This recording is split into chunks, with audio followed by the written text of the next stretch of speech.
والذین یحاجون فی اللہ من بعد ما استجیب لہ حجتہم داحضۃ عند ربہم، اور وہ لوگ جو اللہ کے بارے میں حجت بازی ہی میں لگے رہے اس کے بعد بھی کہ بہت سے لوگوں نے اس کی دعوت پر لبیک کہہ دی ہے، یعنی السابقون الاولون میدان میں آ گئے ہیں، اور اب تو انتظار ہے کہ والذین تبعوہم بإحسان، اب لوگ آئیں، جوق در جوق آئیں، فوج در فوج آئیں، لیکن جو لوگ اب بھی کھڑے ہوئے حجت بازی کر رہے ہیں، حجتہم داحضۃ عند ربہم، ان کی حجت بازی ان کے رب کے نزدیک بالکل پسپا ہے، پادر ہوا ہے، اس کی کوئی حیثیت ہی نہیں۔ وعلیہم غضب، اور ان پر اللہ کا غضب ہے، ولہم عذاب شدید، اور ان کے لیے سخت عذاب ہے۔ اللہ الذی انزل الکتاب بالحق والمیزان، یہ کتاب اور میزان ایک آیت میں جمع یا یہاں ہے یا سورہ حدید میں ہے۔ سورہ حدید کی آیت نمبر 25، لقد ارسلنا رسلنا بالبینات وانزلنا معهم الکتاب والمیزان لیقوم الناس بالقسط، یا یہاں ہے اللہ ہی ہے جس نے اتاری ہے کتاب بھی حق کے ساتھ اور میزان۔ میزان وہ نظام ہے دین حق کا، کتاب نے حق مقرر کر دیا ہے، میزان تول کر دیتی ہے۔ پھر اللہ نے دین کو مقرر کر دیا، لیکن دین کا نظام جب تک نہیں ہوگا تو دین کے مطابق فیصلے کیسے ہوں گے؟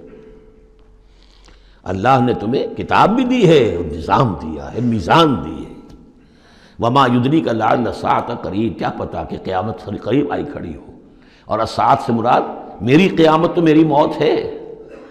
تم اگر اس میزان کو نصب کرنے کے لیے تن من دھن نہیں لگا رہے ہو تو کیا پتا مہلت عمل کل ختم ہو جائے، کیا پتا ہم میں سے کسی کو کل صبح کا سورج دیکھنا نصیب نہ ہو، کیا پتا۔ تاخیر و تعویق میں وقت ضائع کرنا سب سے بڑی حماقت ہے۔ یستعجل بها الذین لا یؤمنون بها، اس قیامت کے لیے جلدی مچا رہے ہیں وہ لوگ کہ جو اس پر ایمان نہیں رکھتے۔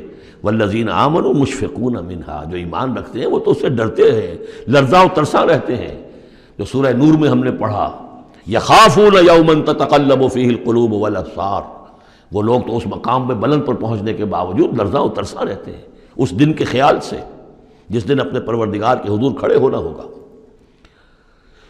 والذین آمنوا مشفقون منها ویعلمون ان الحق، وہ جانتے ہیں کہ وہ حق ہے، آ کر رہے گی۔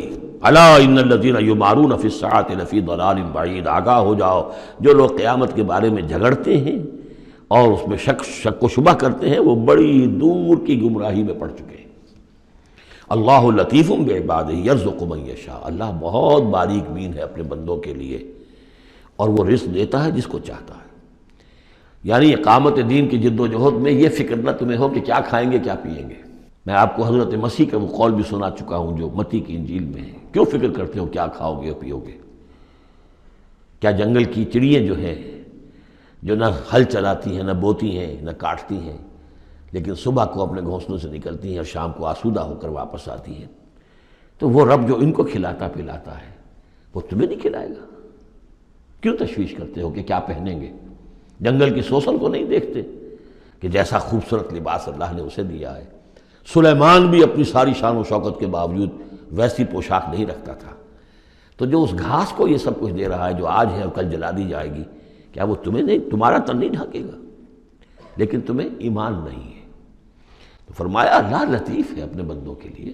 ایک دفعہ یکسو ہو کر فیصلہ تو کرو کہ اب اپنے آپ کو وقف کرنا ہے اس کام کے لیے۔ اللہ تعالیٰ وہاں سے رزق دے گا جہاں سے تمہیں گمان تک نہیں ہوگا۔ من یتق اللہ یجعل لہ مخرجا ویرزقہ من حیث لا یحتسب، لیکن اس کے لیے اللہ پر ایمان ضروری ہے، توکل ضروری ہے۔ ہاں تھوڑا سا اللہ تعالیٰ امتحان بھی لے لیتا ہے، سختیاں بھی آ جاتی ہیں، امتحان پھر آدمی ثابت کر دے کہ میں تو یکسو ہوں، اے اللہ میں نے فیصلہ کر لیا، اللہ پھر راستے کھول دیتا ہے۔ وَهُوَ الْقَوِيُّ الْعَزِيزُ، وہ تو بہت قوی ہے، زبردست ہے۔ اب یہ جو مضمون آگے آ رہا ہے یہ وہ ہے جس کی کلائمیکس ہم پڑھ چکے ہیں سورہ بنی اسرائیل میں، من کان یرید العاجلۃ عجلنا لہ فیہا ما نشاء لمن نرید، یہاں وہی مضمون مختصر آ رہا ہے۔ من کان یرید حرث الآخرۃ نزد لہ فی حرثہ، جو شخص کے طالب بن گیا ہو آخرت کی کھیتی کا، ہم اس کی کھیتی میں اضافہ کرتے رہتے ہیں، بڑھوتری ہوتی رہتی ہے۔ ومن کان یرید حرث الدنیا، اور جو بن گیا ہے دنیا ہی کی کھیتی کا طالب، نؤتہ منہا، اس میں سے اسے کچھ دے دیتے ہیں، وما لہ فی الآخرۃ من نصیب، پھر آخرت میں اس کا کوئی حصہ نہیں ہے۔ ام لہم شرکاء شرعوا لہم من الدین ما لم یأذن بہ اللہ۔ یہ شرک کے معاملے میں یہ مضمون بہت اہم ہے۔ ایک تو بار بار آیا ہے کہ نہ اللہ نے کوئی سند اتاری، نہ سلطان اتاری، نہ کسی کتاب میں اس کے لیے کوئی دلیل اتاری، کہیں کچھ ہے ہی نہیں۔ لیکن یہ بات جو ہے یہ منفرد ہے یہ سورہ مبارکہ اس بات میں، کیا ان کے کوئی ایسے شرکاء بھی ہیں کہ جنہوں نے انہیں کوئی دین دیا ہو، کوئی قانون دیا ہو، کوئی نظام دیا ہو؟ لات عزا منات ہبل، کوئی انہوں نے تمہیں کتاب دی ہے، کوئی شریعت دی ہے، کوئی نظام دیا؟ ام لہم شرکاء شرعوا لہم من الدین ما لم یأذن بہ اللہ، جس کے کہ اللہ نے اذن نہ دیا ہو، حکم نہ دیا ہو۔ اگر تو واقعی کوئی الہ ہے، کوئی واقعی ہے، تو اسے دینا چاہیے۔ یہ نظام ہے تمہارے لیے، نظام کے بغیر کیسے الہ ہو گیا؟ ام لہم شرکاء، کیا ان کے کوئی ایسے شرکاء ہیں شرعوا لہم من الدین کہ انہوں نے دین میں کوئی شے ان کے لیے ایسی طے کر دی ہو کہ ما لم یأذن بہ اللہ، جس کے لیے حکم نہیں دیا اللہ نے۔ وَلَوْلَا كَلِمَةُ الْفَصْلِ لَقُضِيَ بَيْنَهُمْ، اور اگر ایک فیصلے کی بات جو ہے وہ پہلے سے طے نہ ہو چکی ہوتی، ان کے درمیان فیصلے کر دیے جاتے۔ وَإِنَّ الظَّالِمِينَ لَهُمْ عَذَابٌ أَلِيمٌ، اور ظالموں کے لیے تو بہت دردناک عذاب ہے۔ تَرَى الظَّالِمِينَ مُشْفِقِينَ مِمَّا كَسَبُوا، اب قیامت کا نقشہ کھینچا جا رہا ہے۔ تم دیکھو گے ان ظالموں کو، مشرکوں کو، کافروں کو کہ ڈر رہے ہوں گے، کانپ رہے ہوں گے اپنے کرتوتوں کے تصور سے۔ مما کسبوا، اور اس سے تو پتہ ہوگا، بل الانسان علی نفسہ بصیرہ، انسان کو تو معلوم ہے، اپنی کیفیت تو معلوم ہے اسے، تو لرزاں و ترساں ہوں گے۔ وَهُوَ وَاقِعٌ بِهِمْ، اور وہ ان کے اوپر پڑنے والا ہوگا۔ اب جو بھی انہوں نے کمایا ہے وہ گویا کہ اب ان کے سروں پر گرنے والا ہوگا۔ والذین آمنوا وعملوا الصالحات، اور اس کے برعکس وہ لوگ جو ایمان لائے تھے، جنہوں نے ایمان کے تقاضے پورے کیے، عمل صالح کا حق ادا کیا، فی روضات الجنات، وہ جنتوں کے باغات میں ہوں گے۔ لہم ما یشاءون عند ربہم، ان کے لیے وہ سب کچھ ہوگا ان کے رب کے پاس جو کچھ وہ چاہیں گے۔ ذالک هو الفضل الکبیر، یقیناً یہ بہت بڑی فضیلت ہے جو انہیں حاصل ہو جائے گی۔ ذالک الذی یبشر اللہ عبادہ الذین آمنوا، یہ ہے وہ انجام نیک جس کی بشارت دے رہا ہے اللہ اپنے ان بندوں کو، الذین آمنوا وعملوا الصالحات، جو ایمان لائیں اور نیک عمل کریں۔ قل لا اسألکم علیہ من اجرا قل لا اسألکم علیہ اجرا الا المودۃ فی القربى، کہہ دیجئے کہ میں تم سے کوئی اجرت نہیں مانگتا، کوئی اجر نہیں مانگتا، کوئی مزدوری نہیں مانگتا، کوئی انعام میں نے کبھی نہیں مانگا، الا المودۃ فی القربى، سوائے قرابت داری کے لحاظ کے۔ وَمَنْ يَقْتَرِفْ حَسَنَةً نَزِدْ لَهُ فِيهَا حُسْنًا، اور جو کوئی بھی کوئی بھلائی کمائے گا تو ہم اس کے لیے اس میں اور بھلائی میں اضافہ کرتے رہیں گے۔ ان اللہ غفور شکور، یقیناً اللہ تعالیٰ غفور ہے اور شکور ہے۔ ام یقولون افترى علی اللہ کذبا، کیا ان کا یہ خیال ہے کہ یہ قرآن محمد نے خود گھڑ کر صلی اللہ علیہ وسلم اللہ تعالیٰ کی طرف منسوب کر دیا ہے؟ فَإِن يَشَإِ اللَّهُ يَخْتِمْ عَلَىٰ قَلْبِكَ، اب یہاں پہ خطاب حضور سے کرتے ہوئے اللہ تعالیٰ فرما رہے ہیں کہ اے محمد اگر ہم چاہیں، اگر اللہ چاہے تو آپ کے قلب کے اوپر مہر کر دے، یعنی پھر یہ کہ یہ جو آپ کے پاس وحی آ رہی ہے وہ وحی نہیں آ سکے گی، یعنی وحی کا آنا جو ہے اس میں آپ کے اختیار کو سرے سے یہ دخل بھی نہیں ہے۔ کجا یہ کہ آپ اس کو بنائیں، گھڑیں اور اس کو خود تصنیف کریں، یہ تو بالکل خالصتاً آپ کے لیے وہبی شے ہے۔ اگر ہم چاہیں، اللہ چاہے تو یہ کہ اسی طرح جیسے کہ سورہ بنی اسرائیل میں آ چکا ہے کہ ہم چاہیں تو لَنَذْهَبَنَّ بِالَّذِي أَوْحَيْنَا إِلَيْكَ، پھر ہم لے جائیں، سلب کر کے لے جائیں آپ سے اس وحی کو، اور قرآن مجید آپ کے سینے میں سے ہم سلب کر لیں، اختیار مطلق ہمارا ہے۔ ان کو بتایا جا رہا ہے کہ اس میں محمد الرسول اللہ صلی اللہ علیہ وسلم کا شخصی طور پر کوئی دخل نہیں۔ وَيَمْحُ اللَّهُ الْبَاطِلَ وَيُحِقُّ الْحَقَّ بِكَلِمَاتِهِ، اور اللہ تعالیٰ باطل کو تو محو کر دیتا ہے، مٹا دیتا ہے، اور حق کا حق ہونا اپنی باتوں سے، اپنے کلمات سے ثابت فرما دیتا ہے۔ بس اس میں وقت لگتا ہے، لیکن یہ کہ بالآخر احقاق حق اور ابطال باطل، یہ الفاظ آئے تھے سورہ انفال میں، اس لیے کہ اس کے بعد جو ہے غزوہ بدر میں وہ احقاق حق اور ابطال باطل کا جو ہے مرحلہ گویا کہ وہ مبرہن ہو گیا، واضح ہو گیا، اور الفرقان، فرق کر دیا اس نے حق و باطل کے مابین۔ انہ علیم بذات الصدور، یقیناً وہ واقف ہے اس سے بھی کہ جو سینوں کے اندر پوشیدہ ہے۔ وَهُوَ الَّذِي يَقْبَلُ التَّوْبَةَ عَنْ عِبَادِهِ، اور وہی ہے کہ جو اپنے بندوں سے توبہ کو قبول فرماتا ہے۔ وَيَعْفُو عَنِ السَّيِّئَاتِ، اور ان کی بہت سی برائیوں سے عفو درگزر سے بھی کام لیتا ہے بہت سی برائیوں کے بارے میں۔ وَيَعْلَمُ مَا تَفْعَلُونَ، اور جو کچھ تم کرتے ہو وہ اس کے علم میں ہے۔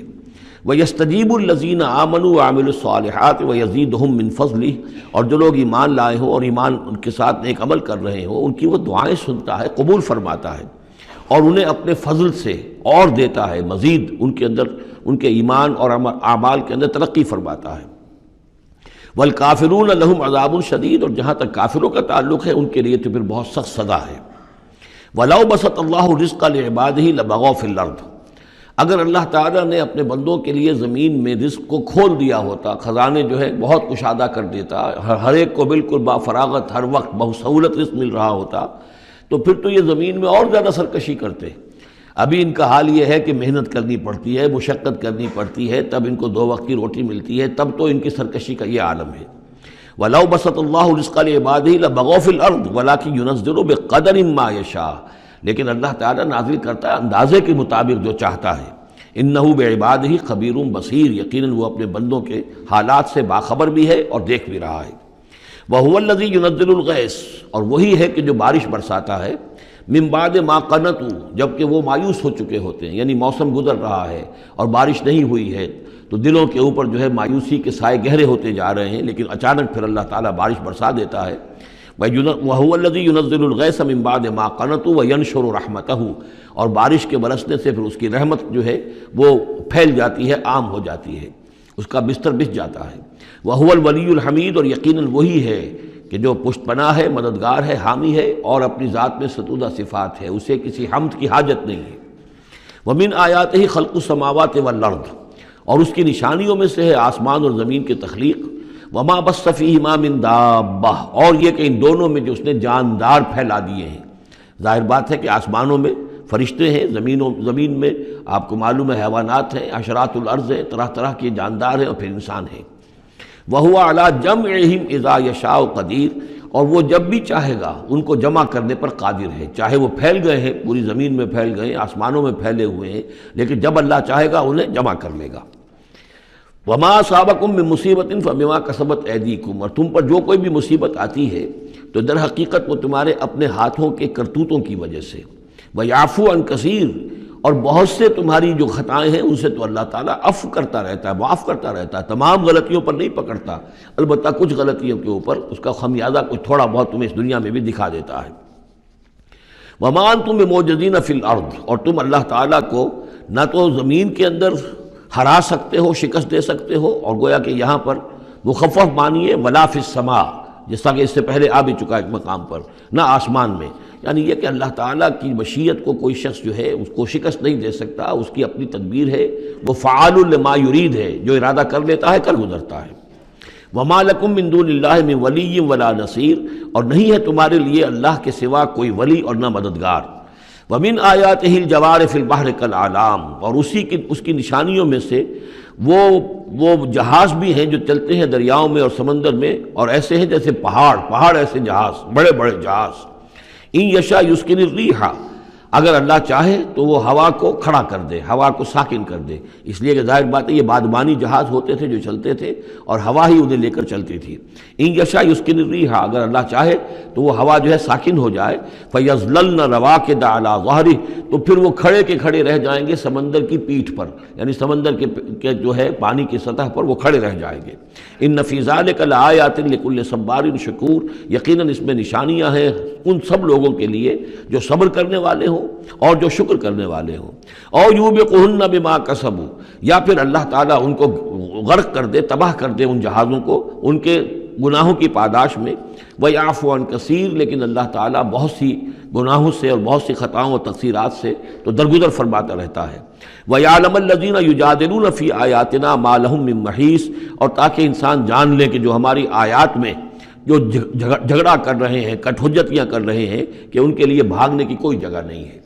یہ مضامین جو آئے ہیں سورہ مبارکہ میں وہ جو عام مکی صورتوں کے مضامین ہیں، وہی رد و قضا، وہی ان کے ساتھ گفتگو مشرکین کے ساتھ، کفار کے ساتھ۔ لیکن اب اس صورت کا اقامت دین، جو اس کا جو اصل جو ایکسس ہے، اس کا جو عمود ہے، اس کے اعتبار سے دوسرا نہایت اہم مقام اب آ رہا ہے، 8 آیات ہیں۔ اقامت دین کی جد و جہد کرنے والوں میں کیا اوصاف ہونے چاہیے؟ اگر یہ اوصاف نہیں ہوں گے تو وہ اقامت دین کی جد و جہد نہیں کر سکیں گے۔ تو یہاں پر نقشہ کھینچا جا رہا ہے اس سیرت کا، اس کردار کا، کہ جو لوگ یہ طے کر لیں کہ ان صلاتی و نسکی و محیایا و مماتی للہ رب العالمین، جو اصولی طور پر ایک عزم کر لیں کہ اب ہمیں اپنی بہترین توانائیاں اور قوتیں صرف کرنی ہے اللہ کے دین کو قائم کرنے کے لیے، تو ان کے اندر کیا اوصاف پیدا ہونے چاہیے۔ وہ جو علامہ اقبال کا ایک بڑا سادہ سا شعر ہے، ہو صداقت کے لیے جس دل میں مرنے کی تڑپ، پہلے اپنے پیکرے خاکی میں جاں پیدا کرے۔ تو یہ اوصاف اپنے اندر پیدا کرو تاکہ تم اقامت دین کی جد و جہد کے لیے واقعتاً موضوع ہو سکو۔ پہلی بات، فما اوتیتم من شیء فمتاع الحیات الدنیا، جو شے بھی تمہیں دنیا میں دی گئی ہے بس وہ دنیا کی زندگی کا ساز و سامان ہے، برتنا ہے۔ وما عند اللہ خیر و ابقا، اور جو کچھ اللہ کے پاس ہے وہ خیر ہے اور باقی رہنے والا ہے۔ للذین آمنوا وعلی ربہم یتوکلون، ان لوگوں کے لیے کہ جو ایمان رکھتے ہو اور اللہ پر، اپنے رب پر توکل کریں۔ یعنی پہلی بات یہ کہ دنیا و ما فیہا سے ان کا قلبی تعلق جو ہے وہ اس طرح کا ہو جائے کہ اس کی کوئی اہمیت اور وقت ان کے دل میں نہ رہے، اور انہیں یقین ہو جائے کہ اصل میں ہمارا مطلوب آخرت ہے، ہمیں جو چاہیے وہ آخرت ہے، اور اس کی طلب ان کے دل کے اندر راسخ ہو چکی ہو۔ جب تک یہ بے رغبتی نہیں ہوگی دنیا سے، اگر کہیں بھی یہ دنیا کی محبت جو ہے کہیں وہ لگی ہوئی ہے، پھانس آپ کے دل میں چبھی ہوئی ہے، تو ہو سکتا ہے کہ وہ کہیں اڑنگا لگائے گی اور آپ جو ہے اپنے خیال میں تو بڑی ترقی کر رہے ہیں اقامت دین کی جد و جہد میں، لیکن کہیں وہ ایسی اڑنگا لگائے گی کہ اوندھے منہ نیچے گریں گے۔ پہلا فیصلہ یہ ہے کہ آدمی طے کر لے کہ میں طالب آخرت ہوں یا طالب دنیا ہوں، اور نمبر دو یہ کہ توکل اللہ پر۔ یہ دو، ایک آیت کے اندر یہ دو شرطیں آئیں۔ اب آگے چلیے، والذین یجتنبون کبائر الاثم والفواحش، اور وہ لوگ کہ جو اجتناب کرتے رہیں بڑے بڑے گناہوں سے اور بے حیائی کے کاموں سے۔ ظاہر بات ہے کہ اپنی سیرت کو ان چیزوں سے اگر پاک نہیں کریں گے تو اس قدم میں، اس میدان میں آگے نہیں بڑھ سکتے۔ لیکن یہاں دوبارہ نوٹ کر لیجئے کہ یہی مضمون سورہ نساء میں آ چکا ہے، ان تجتنبوا کبائر ما تنہون عنہ نکفر عنکم سیئاتکم وندخلکم مدخلا کریما۔ دوسری مرتبہ اب یہاں آ گیا ہے، یعنی یہ کہ اقامت دین کے جو جد و جہد کرنے والے ہوں انہیں کبائر کے بارے میں اصل میں زیادہ حساس ہونا چاہیے۔ صغائر کے معاملے میں جس قدر زیادہ حساس ہم ہو گئے ہیں وہ اصل میں ایک بالکل غلط رخ ہے۔ صغائر کے بارے میں کم اور کبائر کے بارے میں ہو اصل۔ صغائر تو از خود بھی ان الحسنات یذهبن السیئات، جو نیکیاں ہم کرتے ہیں اس سے خود بخود بھی وہ ایسے صغیرہ گناہ جو ہے معاف ہوتے چلے جاتے ہیں، لیکن ہو جاتا ہے الٹا برعکس ہو جاتا ہے معاملہ کہ ایک آدمی ان چیزوں میں تو بہت ہی جزرس ہو جائے اور بہت ہی باریک بین ہو جائے، لیکن وہ جو حضرت مسیح کے الفاظ ہیں کہ مچھر تو چھانتے ہو اور سموچے اونٹ نکل جاتے ہو، یہ صورتحال جو ہے یہ بڑی ہی یوں سمجھیے کہ پیتھولوجیکل کنڈیشن ہے، یہ بیماری کی صورت ہے۔ یہ ہے کہ بڑے بڑے گناہوں سے اپنے آپ کو پاک کرو اور فواحش سے اور بے حیائی سے۔ وَإِذَا مَا غَضِبُوا هُمْ يَغْفِرُونَ، اور یہ کہ اگر کبھی کہیں غصہ آ جائے، جیسا کہ ہم پڑھ چکے ہیں سورہ حامیم سجدہ میں بھی کہ وَإِمَّا يَنزَغَنَّكَ مِنَ الشَّيْطَانِ نَزْغٌ، وہ اگر شیطان کی کوئی چھوٹ لگنے ہی لگے تو فوراً اللہ کی پناہ طلب کرو۔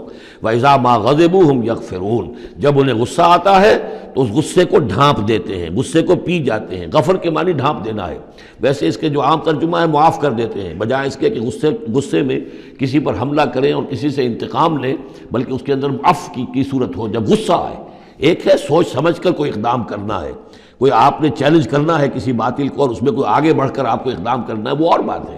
ایک ہے کہ غصے میں آ کر کوئی اقدام کیا جائے۔ وَإِذَا مَا غَضِبُوا هُمْ يَغْفِرُونَ، تو وہ معاف کر دیتے ہیں، یا یوں کہیے غصے کو پی جاتے ہیں، یعنی غصے کے اوپر وہ پردہ ڈال دیتے ہیں۔ غفر جو ہے مغفر کہلاتا ہے خود، کہ جو سر کو ڈھانپ لیتا ہے تاکہ تلوار کا وار اگر سر پر آئے تو سر بچ جائے اور خود اس کو روک لے، تو مغفر، غفر کے معنی ڈھانپ دینا، گناہ کو ڈھانپ لینے والی شے ہے اللہ کی مغفرت۔ اسی طریقے پر یہ کہ وہ غصے کو پی جانے والا، وَالْكَاظِمِينَ الْغَيْظَ، یہ ہم پڑھ چکے ہیں سورہ آل عمران میں۔ نمبر آگے چلیے، وَالَّذِينَ اسْتَجَابُوا لِرَبِّهِمْ، اور وہ لوگ کہ جنہوں نے اپنے رب کی پکار پر لبیک کہا۔ وہ پکار کون سی ہے؟ اس سورہ مبارکہ میں اب تک صرف ایک فعل امر آیا ہے جمع کے صیغے میں، ان اقیم الدین، اور ایک فعل نہیں آیا ہے جمع کے صیغے میں ولا تتفرقوا فیہ، پوری صورت میں اب تک، نوٹ کر لیجئے گا جا کر۔ تو یہ پکار اللہ کی کون سی ہے؟ اقیم الدین ولا تتفرقوا فیہ۔ اسی کے لیے کہا تھا حضور سے فلذالک فدعوا، اسی کی دعوت دیتے رہیے، آپ کی دعوت اقامت دین کی دعوت ہو یا آپ کی کسی جزوی شے کے اوپر آپ جو ہے وہ ہیمر نہ کر رہے ہو، کسی جزوی سی شے کو آپ نے ہدف نہ بنا لیا ہو، اصل ہدف اقامت دین۔ فَلِذَٰلِكَ فَادْعُ وَاسْتَقِمْ كَمَا أُمِرْتَ وَلَا تَتَّبِعْ أَهْوَاءَهُمْ۔ اب یہاں فرمایا وَالَّذِينَ اسْتَجَابُوا لِرَبِّهِمْ، جنہوں نے اپنے رب کی پکار پر لبیک کہا، وَأَقَامُوا الصَّلَاةَ، اور نماز قائم کی، اور وَأَمْرُهُمْ شُورَىٰ بَيْنَهُمْ، چونکہ اب اجتماعی زندگی ہے، جماعتی زندگی ہے، اس میں مشاورت کا نظام ہونا چاہیے کہ وہ جو فیصلے کریں، جو قدم اٹھائیں، وہ باہمی مشاورت سے ہوں۔ یہ بھی روح جب تک کہ اس اجتماعیت کے اندر نہیں ہوگی باہمی مشاورت کی، اور یہ کہ کوئی ایک شخص سمجھے کہ بس ہر معاملے کے اندر مجھے اپنی مرضی چلانی ہے، تو ظاہر بات ہے کہ پھر وہ کام آگے نہیں چلے گا۔ ہم پڑھ آئے ہیں کہ حضور سے یہاں تک کہا گیا ہے کہ یہ جن صحابہ سے خطا ہوئی ہے، غلطی ہو گئی ہے، ان کو بھی آپ وَشَاوِرْهُمْ فِي الْأَمْرِ فَاعْفُ عَنْهُمْ وَاسْتَغْفِرْ لَهُمْ وَشَاوِرْهُمْ فِي الْأَمْرِ، حالانکہ ان سے خطا ہوئی ہے، غلطی ہوئی ہے، لیکن پھر بھی آپ انہیں اپنے مشوروں میں شامل رکھیے، اس لیے کہ اس سے دلجوئی ہوتی ہے، ساتھیوں کے اندر میوچول کانسیپٹ ڈیولپ ہوتا ہے، ایک کانفیڈنس ڈیولپ ہوتا ہے، اور وہ سمجھتے ہیں کہ ہماری بھی بات سنی جاتی ہے۔ اور حضور نے بسا اوقات اپنی رائے کو پیچھے رکھ کر اپنے ساتھیوں کی رائے کے مطابق فیصلہ کیا۔ غزوہ احد میں یہی ہوا ہے، غزوہ بدر میں یہی ہوا ہے کہ جہاں پر آپ نے کیمپ لگانے کا فیصلہ کیا تھا، جب بعض صحابہ نے آ کر کہا کہ ہمیں اگر اجازت ہو ہم اپنی رائے دیں، اور جب انہوں نے کہا کہ ہمارے خیال میں وہ جگہ بہتر ہے، آپ نے کہا ٹھیک ہے، یہاں سے کیمپ اکھاڑو، وہاں لگا دو۔ وَأَمْرُهُمْ شُورَىٰ بَيْنَهُمْ وَمِمَّا رَزَقْنَاهُمْ يُنْفِقُونَ، ایک اور شے جو لازم ہے اقامت دین کی جد و جہد میں، جہاں وقت لگے گا، جہاں آپ کی توانائی صرف ہوگی، اس میں پیسہ بھی لازم درکار ہے۔ وہ دعوت دین کا کام ہو، اقامت دین کی جد و جہد ہو۔ وَمِمَّا رَزَقْنَاهُمْ يُنْفِقُونَ، یہ انفاق کا مضمون آ گیا، اور جو کچھ کہ ہم نے انہیں دیا ہے اس میں سے وہ انفاق کرتے ہیں۔ وَالَّذِينَ إِذَا أَصَابَهُمُ الْبَغْيُ هُمْ يَنْتَصِرُونَ، یہ وہ چیز ہے جس کے لیے میں نے نوٹ کرایا تھا کہ ایک ہے دعوت دین کا مرحلہ، اس دعوت کے مرحلے میں تو صورت وہ بتائی گئی کہ ادفع باللتی ہی احسن، اگر کوئی تمہیں گالی دے تم دعا دو، کوئی تمہیں پتھر مارے تم پھول پیش کرو۔ لیکن اقامت دین کی جد و جہد، اس کے اندر آگے چل کر معاملہ آتا ہے، جیسے قتال کا مرحلہ آ گیا تو وہاں تو فرمایا قاتلوا فی سبیل اللہ الذین یقاتلونکم اخرجوہم من حیث اخرجوکم، نکالو انہیں وہاں سے جہاں سے انہوں نے تمہیں نکالا ہے۔ یہاں آ کر معاملہ کیا ہے؟ والذین اذا اصابہم البغی ہم ینتصرون، اور وہ لوگ کہ جن پر اگر کوئی زیادتی کی جاتی ہے تو وہ بدلہ لیتے ہیں۔ یعنی یہاں پر اب تو اس کو اصل میں جد و جہد جو ہے حضور صلی اللہ علیہ وسلم کی، اس کے بھی اگر آپ دو مراحل سمجھیں گے تو ایک جو مکی دور میں وہ تھا، وہ دعوت کا مرحلہ تھا، ابھی اس میں اقدام کوئی نہیں کیا گیا، لیکن جب اقامت دین کے لیے اقدام شروع ہو جائے گا، آگے بڑھ کر باطل کو چیلنج کریں گے، تو اب وہ بات نہیں چل سکتی کہ معاف کر دیا کریں۔ وہاں تو بلکہ یہ ہے کہ جو غزوہ بدر میں جو اسیر ہوئے تھے ان کو بھی اگر فدیہ لے کر چھوڑ دیا گیا تو اللہ تعالیٰ کی طرف سے اس پر بھی اظہار ناپسندیدگی ہو گیا، بلکہ حضرت عمر کی رائے کی جو ہے گویا کہ تائید کی وہی نے کہ ان کو تو سب کو قتل کیا جانا چاہیے تھا، اور وہ ہمارے اندر جو ان کے رشتہ دار ہیں قریبی، وہ اپنے ہاتھ سے قتل کرتے، اس لیے کہ یہ فدیہ دے کر چلے جائیں گے۔ ظاہر بات ہے کہ اگلے سال وہی لوگ اکثر و بیشتر آ گئے کہ نہیں آ گئے، وہ چڑھائی کر کے آ گئے احد کے اندر، تو اس لیے وہاں پر آ کر جب اقامت دین کا مرحلہ جو ہے اقدام کے مرحلے میں وہ جد و جہد آتی ہے تو اس میں ہے والذین اذا اصابہم البغی ہم ینتصرون، یہ گویا کہ ان دونوں مراحل کا آپس کا فرق اور تفاوت ہے۔